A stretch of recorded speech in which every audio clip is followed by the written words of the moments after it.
Em Êxodo 23:15. E vazios vocês não vão ser vistos pela minha face. E aqui é algo que eu percebi nessa vida de busca e oração, né. É como se naquele momento que você está na completude, que seu coração tá preenchido diante da da busca, da oração, é um sentimento parecido de que quando você sente o louvor e é comovido, é como que aquela é a brecha de que ele está atento a você. Eh, e por que que eu digo isso? Porque aquele é o momento de completude, e aquela completude que eu falo que preenche o vazio. Então, quando você não está com aquela completude, é como se tá, obviamente ele sabe de tudo e sabe de tudo que está acontecendo, mas é como se ele voltasse a atenção dele quando você está na completude, porque você não está vazio. Então, esse é uma sutileza que eu percebi nessa vida de oração e buscando um Salvador de coração.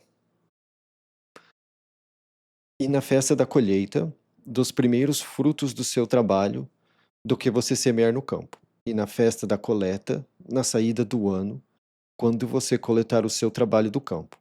Todo macho seu vai ser visto pela face do dono, ou salvação, 3 vezes no ano. E eu comentei no episódio anterior aqui também que eh, um dia é como um ano, é como 1000 anos, tudo que tem a ver com tempo é ligado a um, só que aplicações diferentes, tá. Então, 3 vezes no ano, muito provavelmente isso simbolicamente também significa 3 vezes ao dia, então buscar completude ao menos 3 vezes ao dia. É uma segunda aplicação dessa questão aqui, tá. Porque eu comentei no episódio anterior, né, que se diz que para Deus é como se um dia fosse 1000 anos, mas sim, né, para o Salvador um dia é como se fosse 1000 anos, mas não na questão do passar do tempo, porque por ele ter criado o tempo, ele está fora do tempo. Então, eh, quando eles quiseram dizer um dia é como se fosse 1000 anos, ou uma hora é como se fosse 1000 anos, tudo, um segundo, um minuto, tudo é como se fosse 1000 anos, que é tudo que é a base do tempo. Com a frente do número um, ela se encaixa de ponta a ponta. Então você tem várias aplicações de como que eu vou explicar isso? Várias aplicações de um mesmo contexto em vários segmentos do tempo. E os números na Bíblia, eles são usados dessa forma. Você vê que existe um certo padrão de quando cada número é usado, até porque os números, no idioma original, eles têm palavras comuns para cada um deles. Por exemplo, a palavra 7, ela é a palavra da parada, né, do sábado, e ela também é de juramento, né. Então quando você fala 7, você está falando juramento, promessa, é uma coisa muito semelhante. Então, existem várias ligações numéricas, mas que eu não vou entrar nesse assunto. Você não vai ofertar o sangue da minha oferta sobre pão fermentado, e a gordura da minha festa não vai pernoitar até o amanhecer. Você vai fazer entrar o começo dos primeiros frutos do seu solo à casa do salvação, seu Salvador. Não cozinhe o cabrito no leite da mãe dele. Tá, você vai fazer entrar o começo dos primeiros frutos do seu solo à casa do salvação, seu Salvador. Agora, isso aqui é bem simbólico também, esse versículo. E o que que é isso? Também, né, tem a aplicação literal e tem a aplicação por trás da aplicação. Então, em outras palavras, você vai dar todo o seu coração, né, você vai entrar com o começo dos primeiros frutos. O que que você tem de mais precioso do fruto do seu corpo? É o seu coração, é a sua emoção, é o seu amor. Esse é o primeiro fruto, né, então você vai dar o seu amor do seu solo, lembrando que solo é a tradução da palavra também de Adão, que eu falo que é erroneamente traduzida como homem, e não é homem, é solo, porque tem outra palavra para homem. Então, qual que é o primeiro fruto, né? A coisa mais preciosa que você tem do solo é o seu coração, é o que você ama. A casa do salvação, seu Salvador. Qual é a casa do salvação do seu Salvador? É o coração. Ele mora lá para que todo que busca ele. Então, esse versículo aqui, ele é de extrema simbologia também. E você não vai ofertar o sangue da minha oferta sobre pão fermentado. Só que eu tenho uma ideia do que seja o pão fermentado, tá? A palavra, ela é considerada como pão, até porque o próprio Cristo, no Novo Testamento, ele fala, né? O homem não viverá apenas de pão, mas de toda palavra que procede da boca do Salvador, de Deus. E ao meu ver, o pão fermentado é a palavra enfeitada, é aquela coisa que fica, né? Fica aquela, não sei como explicar isso. O enfeite desnecessário da coisa toda, né? Porque a coisa, ela é muito mais simples. Vocês veem que o linguajar aqui é muito mais simples. E o linguajar simples, ele transmite a mensagem de uma forma melhor. Então as palavras, elas não precisam ser enfeitadas. Elas já são boas, elas já são perfeitas. Elas precisam serem simples, porque o que é simples é perfeito. E por que que o que é simples é perfeito? Porque todo mundo entende, tá? Lembrando que por exemplo, o Novo Testamento foi feito no grego popular. Ah, mas por que que ele fez no grego popular? Ah, para todo mundo entender, né? Porque a pessoa que tem muito estudo, ela consegue entender o popular, porque ela lida com pessoas comuns no dia a dia. Mas o vice-verso não ocorre. É por isso que a Bíblia elas tem que estar no linguajar simples. E a gordura da minha festa não vai pernoitar até o amanhecer. É. Vou confirmar aqui só qual que é a palavra que é usada para se ofertar, porque eu acho que aqui eu já comecei a traduzir sacrifício como.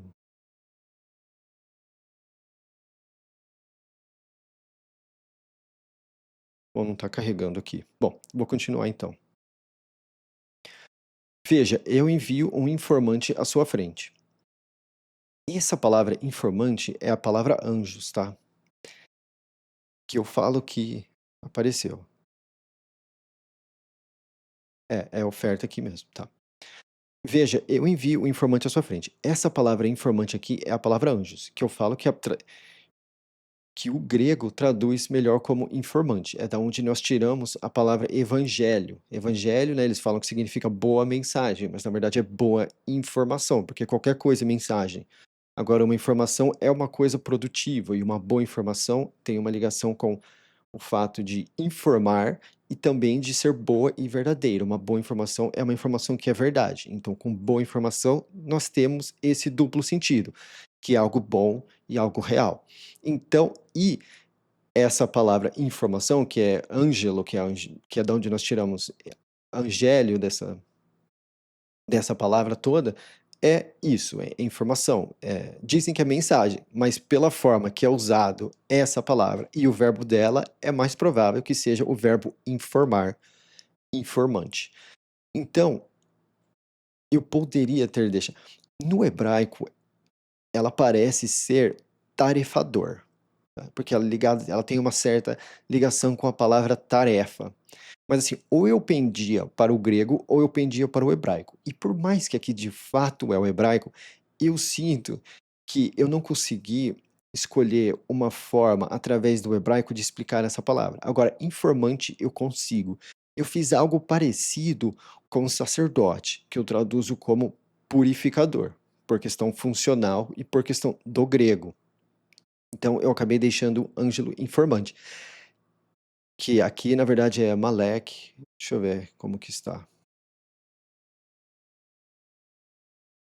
Não? É Malak. Então, eu acabei indo feito a mesma coisa, que é para deixar uma coisa consistente, porque eu achei melhor remeter ao grego do que deixar a coisa vaga com o que eu consegui elaborar no hebraico. Que é a mesma coisa que eu fiz com sacerdote, né, que eu coloquei como purificador por conta do grego e não firmador ou fixador, conforme é o hebraico, porque ia ficar confuso.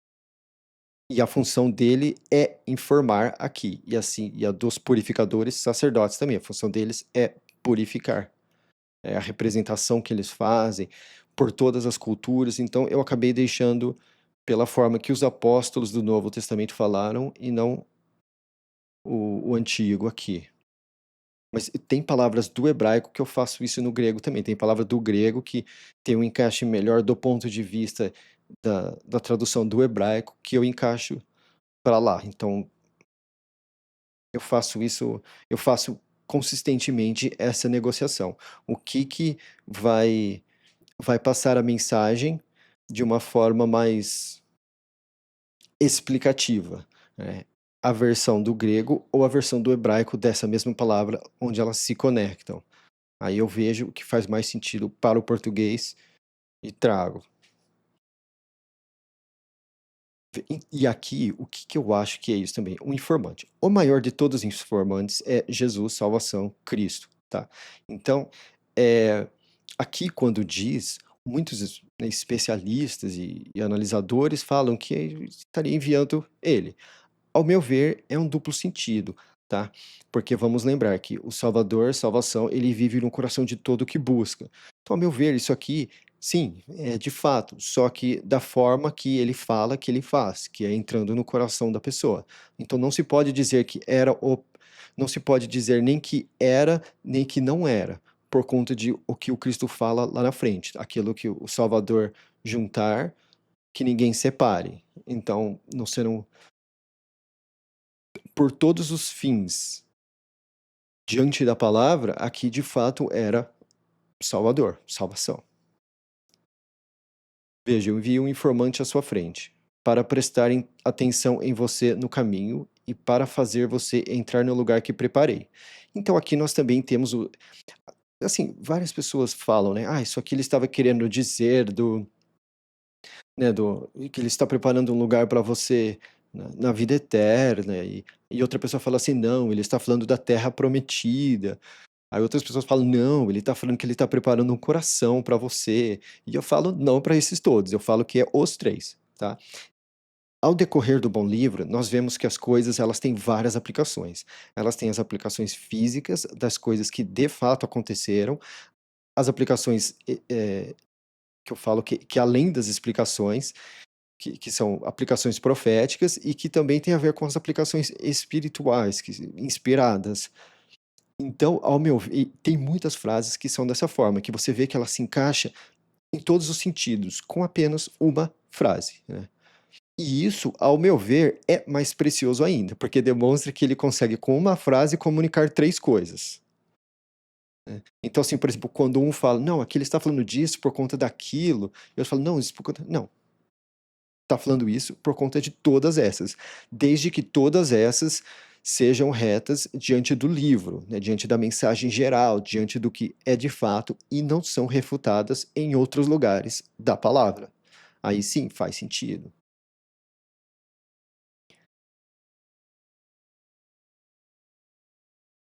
Preste atenção diante dele e ouça a voz dele. Isso de fato é a mesma coisa que nós vemos no Novo Testamento, né? Presta atenção no que Jesus fala, né?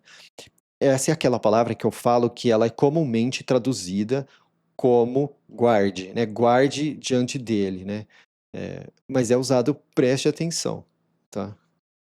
Eu vou até confirmar aqui que talvez tá, é preste atenção mesmo, olha lá, nos outros lugares é guarde, aqui é preste atenção. Não, é preste atenção em todos os lugares. Vou até ver como que tá nas traduções tradicionais aqui, que vai guarda-te diante dele. É, e não é guarda-te, é preste atenção, né. Preste atenção diante dele e ouça a voz dele. Lembrar que ouça também é usado no sentido de obedecer. Também é usado dessa forma no hebraico, assim como no português. Por exemplo, aquela criança não ouve os pais dela, assim, porque ela não obedece. O ouvir na Bíblia, ele tem a mesma função, desde que seja essa aplicação aqui. Preste atenção diante dele e ouça a voz dele. Não o amargure, porque ele não vai carregar a infração de vocês, porque a minha fama está no meio dele. Então, aqui é bastante explícito que é o também, né, o salvação, tá? Em 2 aplicações, porque ele está enviando eles para eles entrarem na terra prometida, que hoje é lá onde na região da onde é o país Israel, e também porque ele está falando do coração e do Cristo Jesus que virá. A minha fama está no meio dele. Qual que é a fama do salvação? É salvação. E Jesus significa salvação. Então, Yahweh, né, que muito frequentemente é traduzido todo em maiúscula como Senhor, ao meu ver, significa salvação, e Jesus também significa salvação. E se ouvindo você ouvir a voz dele e fizer tudo o que eu falar, eu vou ser inimigo dos seus inimigos e vou oprimir os seus opressores. E é isso, né? Quem fala,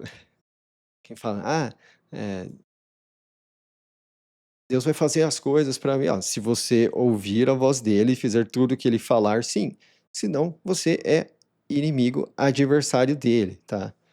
Então, por isso que é importante buscar a palavra de coração, né? Quando você errar diante de alguma coisa, você se fecha, você faz o seu momento ali para você pedir ajuda para ele, diante dos seus erros, reconhece os seus erros. Não fica dando desculpa. Se você se sente culpado, de alguma forma você é culpado, tá? Se abaixa a cabeça, faz oração. Então, é nesse sentido, tá? E dessa forma o seu coração vai amolecendo, você vai circuncidando a carninha dura do coração, que ele vai se abrindo, você vai naturalmente se tornando uma pessoa com mais humildade, mais dócil, mais mansa. E eu falo isso porque é o que ocorreu comigo, tá? Eu não estou inventando coisa aqui. Para quem me conhece de muitos anos atrás, eu era uma pessoa muito ríspida. Essa busca amoleceu meu coração, me fez uma pessoa muito, assim, não tem nem comparar quanto eu melhorei para lidar com as pessoas e tratando as pessoas, né? Não tem comparação. Então é isso. A bênção, né, que chamam de bênção, que eu chamo de derramar de bondade. O derramar de bondade, a bênção, ela é baseada em você buscar ele de coração, através do processo que eu falo aqui, né? Eh, que é retificação, se tornando alguém mais reto. E como que você faz isso? É através de oração. Porque se você tentar pela sua própria vontade sem oração, você vai falhar. Você vai falhar. Se- Quando você conseguir resistir a algo, você ora agradecendo que você conseguiu. Quando você não conseguir resistir a algo, você peça desculpa, peça ajuda para ele em oração, você e ele ali, né? Um momento seu, né? Se você ora em grupo, pô, legal, mas tenha o seu próprio momento de que você lida com ele, né? Uma coisa que eu falo bastante, que eu tento encaixar em todo episódio, é copie a Bíblia à mão. Porque quando as palavras são muito condensadas, é muito conteúdo, não dá para você ler como qualquer livro. Porque às vezes vocês veem que eu pego palavrinhas e eu falo muito sobre uma palavrinha, sobre um destaque. E quando você está lendo, você presta mais atenção, você vai mais devagar, você mastiga aquilo.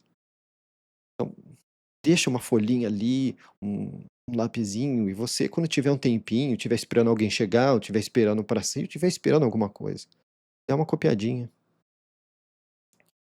Continuar.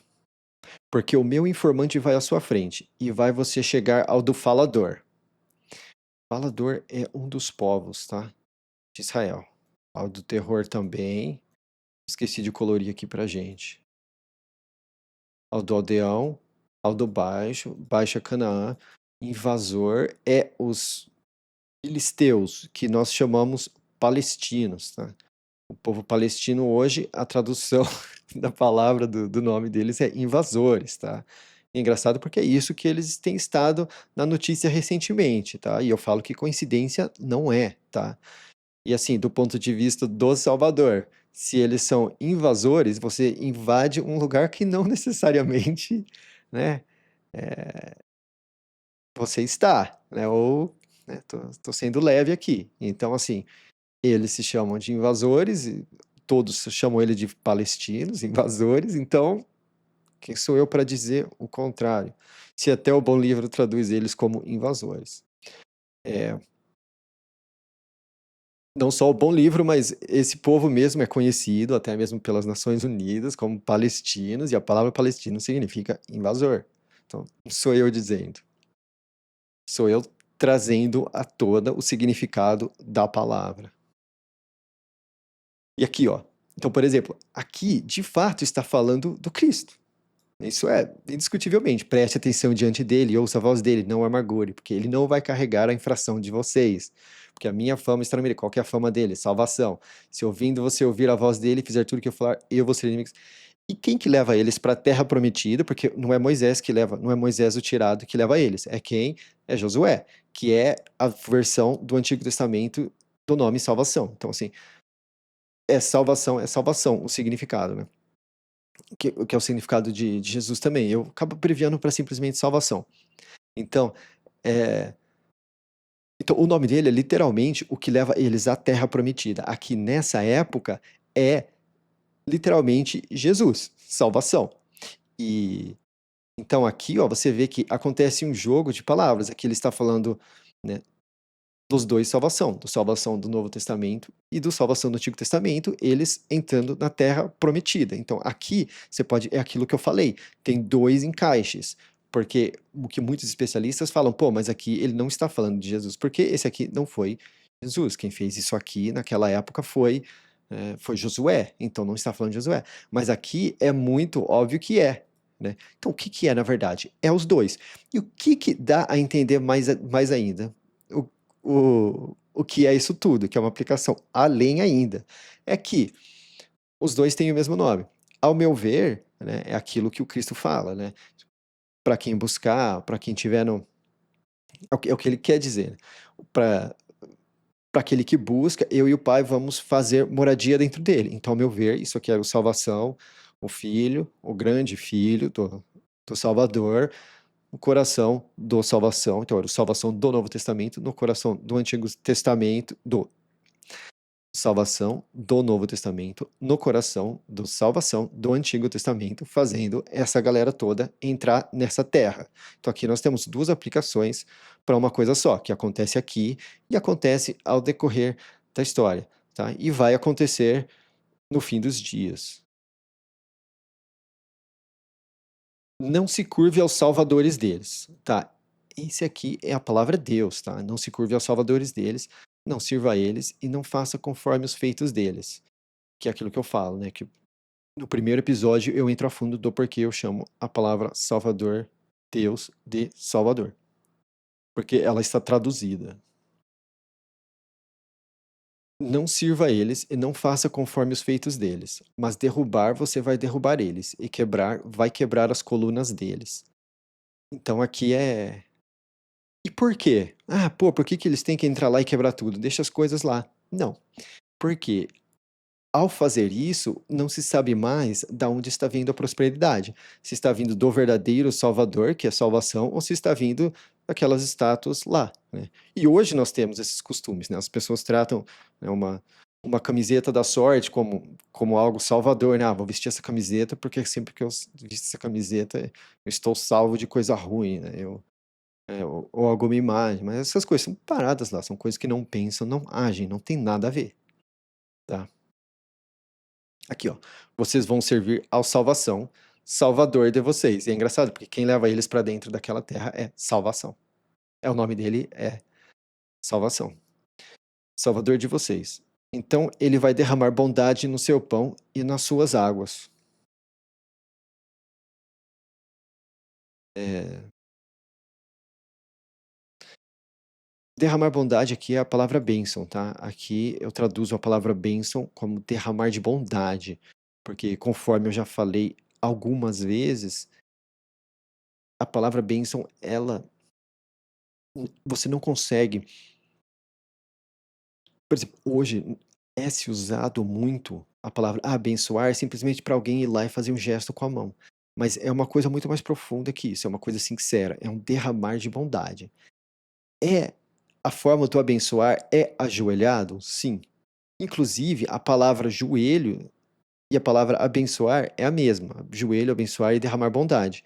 Então, assim, aquele negócio de abençoar tudo, todo mundo em pé, aquilo lá, né, assim, se for para levar isso como um rito, a pessoa teria que estar ajoelhada, tá? Mas em vários lugares não se faz dessa forma. E também eu não recomendo, porque o foco é derramar de bondade. Isso aqui, ao meu ver, é um gesto sincero, tá? Quando alguém faz alguma coisa, você faz alguma coisa e a pessoa sente um calor diante daquilo que você fez para ela, aquele é o derramar de bondade, é aquele carinho diante de algo que a pessoa fez. E não necessariamente, um gesto ali, pá, vou fazer aqui, vou tacar azeite em você e pá, agora você está abençoado. Não. Porque você não consegue derramar bondade de uma forma falsa. Você consegue fingir que você está derramando bondade em alguém, mas você não consegue de fato derramar bondade a menos que seja um gesto autêntico. Então isso acaba fazendo, né? E é interessante, porque para que seja um gesto autêntico, tem que ter sido criado um vínculo ali diante de algo autêntico, de um gesto que foi de fato verdadeiro entre você e aquela pessoa. Né? Um sentimento sincero, né? De gratidão que você derrama bondade com o seu coração, de coração a coração. Né? Nem precisa haver uma certa transação. Às vezes, né, simplesmente uma conversa ou alguma coisa assim é um derramar de bondade, tá? Isso não significa, eu vou derramar bondade sobre você com dinheiro, não tem nada a ver, tá? Então ele vai derramar bondade no seu pão e nas suas águas. E aqui tem uma aplicação além disso aqui, mas não vou falar aqui não. E vou remover os males do seu meio. Essa palavra males, ela é bem parecida no hebraico e no português, tá? Então, em muitos lugares ela é usado como doenças. Mas eu achei interessante deixar males, porque nós usamos doença dessa forma. E a pronúncia dela no hebraico é bem parecida. Então, eu falei assim, vou deixar males aqui. Não vai haver aqui aborta, nem a estéril na sua terra. Vou preencher o número dos seus dias. O meu terror eu vou enviar à sua frente. Vou transtornar todo o povo de onde você entrar. E vou te dar a nuca de todos os seus inimigos.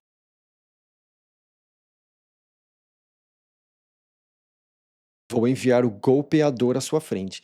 Tem muitos lugares que aqui vai estar vespas, tá? Mas vespa parece algo, não tinha nada a ver com, eu não vi uma coisa que dava a entender que é vespa, tá? No costume é de fato vespa, mas a base da palavra é a palavra golpe, a palavra no sentido de golpear alguém, bater. Então, ao invés de colocar vespa, eu coloquei golpeador. Porque se a base é golpear, não tem por que colocar vespa, tá? Se a base é golpear, é porque é mais importante que a pessoa saiba que é algo que dá um, um golpe de alguma forma, tá? Uma batida ou algo assim. Então, né, de repente a pessoa vê uma vespa voando, isso aqui é um. Não, simplesmente é um bicho que dá um golpe. Golpeia de alguma forma. Pode ser que seja vespa? Pode ser. Pode ser que seja, sei lá, um escorpião. E ele vai expulsar o do invasor, o do baixo e o de terror. E o do de terror. Lembrando que de terror é o nome de uma pessoa, né? Da sua frente. Não vou expulsar eles da sua frente em um único ano, para que a terra não fique devastada e a vida do campo se multiplique sobre você. Isso também acontece muito com os nossos erros, quando nós começamos a buscar a salvação, e você erra diante de alguma situação, e você sente a culpa, e você busca, você não me... naquele momento você se sente aliviado, porque você teve aquele momento de completude. Mas muitas vezes, aquilo, só aquela vez não resolve. Você precisa ir tirando aos poucos. E você vai errando cada vez menos conforme você vai ficando melhor. Então ele vai expulsando aquelas coisas ruins de você aos poucos. Então essa aplicação aqui, né, para que a terra não fique devastada e a vida do campo se multiplique sobre você, também tem essa aplicação, tá? Pouco a pouco vou expulsar eles da sua frente, até que você frutifique e tome posse da terra. Vou colocar a sua fronteira desde o mar de juncos até o mar dos invasores. O mar de juncos é o mar vermelho, tá? Ele é traduzido de forma errada como vermelho, é junco. E desde o sertão até o rio. E esse rio aqui é o Nilo. Pra ter rio forte aqui. Não, não. Aqui não é não. Errei. Agora que eu lembrei. Tá. Porque vou dar na mão de vocês os que ficam na terra, e você vai expulsar eles da sua frente. Não corte um acordo com eles, nem com os salvadores deles. É aquela mesma coisa. Porque a partir do momento que eles estão lá, né, você começa a interagir com os homens começam a casar com as mulheres deles, e os homens deles começam a casar com as mulheres dos outros. Daí se mistura costumes. E daí, por exemplo, por eles serem um povo que já tem um derramar de bondade do Salvador, se misturando às outras pessoas, ao usar os salvadores deles, você mistura o que é de fato algo que derrama bondade, que é a presença do salvação, com aquelas com estátuas e qualquer outras coisas. Então, por isso que é bom não, nem ter essas coisas, porque você começa a atribuir algo que você consegue ver e não aquilo que você sente ao buscar o salvação. Eles não vão ficar na sua terra, olha lá, para que não façam você errar contra mim. Se você servir aos salvadores deles, com certeza isso vai ser para você uma armadilha. É o que eu falei agora.